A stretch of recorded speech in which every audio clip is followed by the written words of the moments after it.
guys, I've actually got some trucks on the bench. So I've been doing all sorts of different things, including setting up a separate channel as well. But for now, this is me going back to basics a little bit and working on some trucks, which I've not done for a long time. So the other channel is this kind of explanation as to what's going on in the background. So what I'm going to do is I'll put a link to the other channel. Everyone says up here, it'll be around somewhere, or in the description, and you can go and have a look at that if you're interested. It's about the behind the scenes of how this is made. But yeah, that's not what this channel's for. I've not been able to run these two trucks. The Typhon came with the Spektrum receiver and controller they all come with. Last video I made on it, I used that. I couldn't use it. So if you look back on the channel, you'll see me going out, taking it out. And the whole experience was just utterly frustrating. At the time I bought a tactic receiver with a tactic controller. So that's what Armour used to put in with their trucks and buggies. I think this might be the nicest to use controller I've ever used. It's just dead simple and everything does exactly what it's supposed to do. I've got much more complicated controllers, but they're just a pain in the well, you know what I mean. And if I could have them all tactic, I would do. So this is a bit of bench time that I've not done for a long time. So just need to switch the receiver into it, and then this will be ready to go. As it stands, this truck's only been out once, which is pretty criminal based on how long I've had it.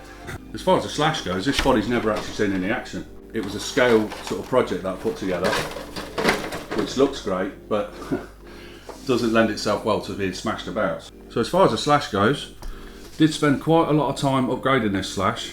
It's got upgraded drive shafts in it, so all upgraded shocks. It's a brilliant bit of kit, but it just started slipping, and I thought originally that it was something fairly serious, and it was a slipper clutch. Basically, I did the slipper clutch up, followed the instructions everybody gives to do it. I obviously didn't do it tight enough because within about 10 minutes of taking it out, it started slipping again. So I'm not entirely sure what else to do here other than just do it up tighter and then test it. I don't know if there's something else that needs doing on this to actually stop it from happening full stop, but it did only just start happening. I've used it a fair bit. Back to the Typhon and where I'm at with it, what I'm going to do with it. It's just swap the receiver out. So that's the only job that needs doing on this before I can go out and blast it. And I was going to blast it this afternoon. It was a really lovely day and I totally forgot I'd not done it. Something else, which I've not recorded because I kind of did it on and off over a little while. This is the controller for the Element Enduro trail truck, and I kind of wanted to come up with a mount for to film it. I'll try and link all the parts in the description if I'll have to find them. But this basically allows you to put your camera and tilt it, and obviously if you're filming, you can put it wherever you want. That's why I wanted to do it on a specific controller. So I didn't want to be doing it off a head cam.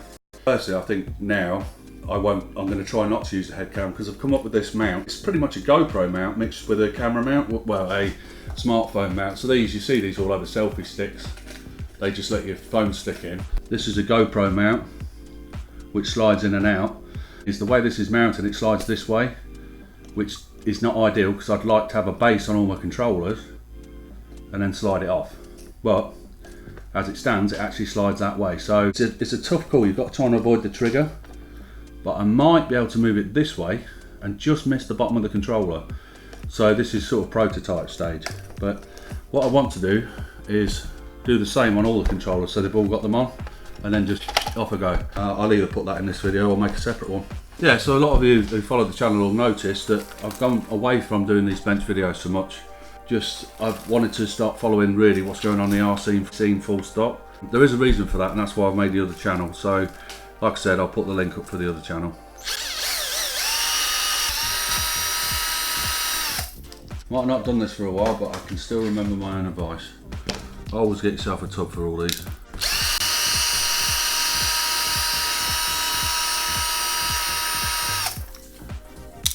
Now for memory, this one's a bit of a tub. No, we're okay.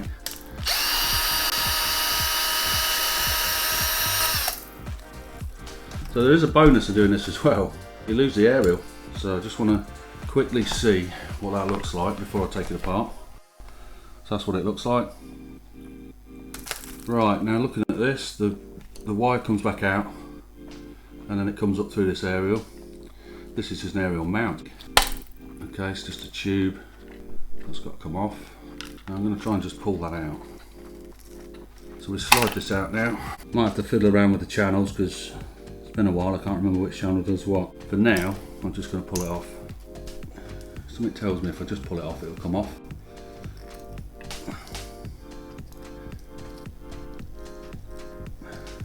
Definitely stuck. Is it also? That's stuck. So all I'm going to do is literally put that one down, and I'm just going to stick this on there. It's ever so sticky what's holding it on. We haven't got to worry about the aerial going back out, so that's something to not worry about. We'll get rid of that. Actually, what I need to do now is get the battery plugged in. Don't know if I'm going to have to pair it, link it, whatever you have to do. I'll look in the manual if I have to for that. I'm going to try it without messing about with it. It might be pre-bound, so let's just have a look.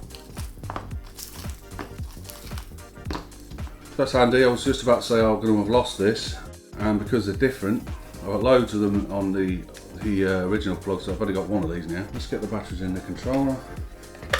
You'd hope that it's pre-bound and I can just get on with it. Make it a very simple video. The servo normally has a sort of little thing poking out on it where you can plug it in, and you can only get it one way around, which is not the case here. We've got power, okay. We've got the ESC. Aha! Right, so it's bound. You have to be ready for that to fly off the bench, and all that means is I've got these the wrong way around. So I just take these out, and I've got them the wrong way around. So you've got a bind, and you've got 1, 2, 3. Now I've got those the wrong way around, so I've got the steering and the throttle mixed up. I'll swap those around. Now we should be alright if I've not messed it up. Now we've got a bind message. Okay, so we got lucky the first time, and now it's asking to be bound. So I did get lucky first time, and I think if I'd have got it right, it would have been alright. Yeah, we got a bind message. Never had to do it on any of them because they've come ready to run with it all done. Right, I'm going to have to dig a manual out. Let's have a look. Binding, okay. Remove receiver box lid, obviously done that. And then get a paper clip. And that bit that I was slightly unsure as to what it was is actually a button you press. Switch on car, receiver LED will blink. Switch on transmitter and it will stop blinking. Okay, I've got solid light. Right, this is good news, guys. Just see the throttle work. Okay, so I've got a functioning receiver, steering dual rate. Right, that's all the way down. Okay, there we go. Steering trim's off. That looks perfect. Throttle trim can be a bit of a weird one on these. It just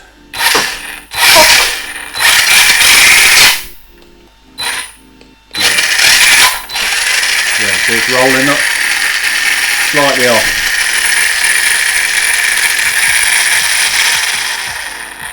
You just back it off until it stops. And then if you got reverse.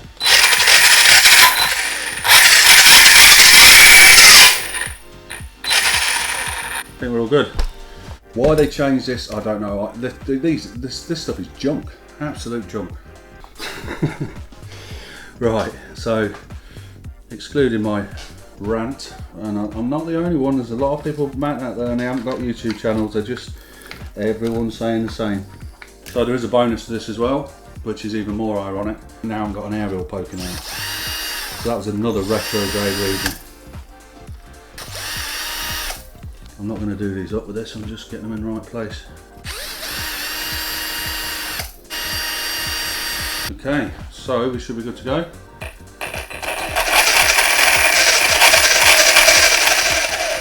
That steering trim's miles off, I'll just trim that.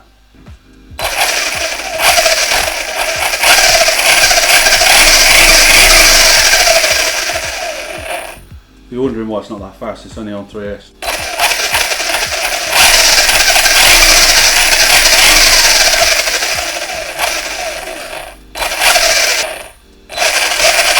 Yeah, that's perfect. And the response, this is the response. That's what we all got used to. Instant response. And that's what you don't get with those Spektrum receivers. Yeah, so I can't wait to take this out. In the meantime, this is ready to go out for a bash. I can finally get it out and have some fun with it. So hopefully we'll get some vids out, messing about, jumping, having fun with it. If you could like and subscribe, hit the bell button. That's what helps me out and everyone else on YouTube. It helps you see the videos when I put them up. Alright guys, cheers.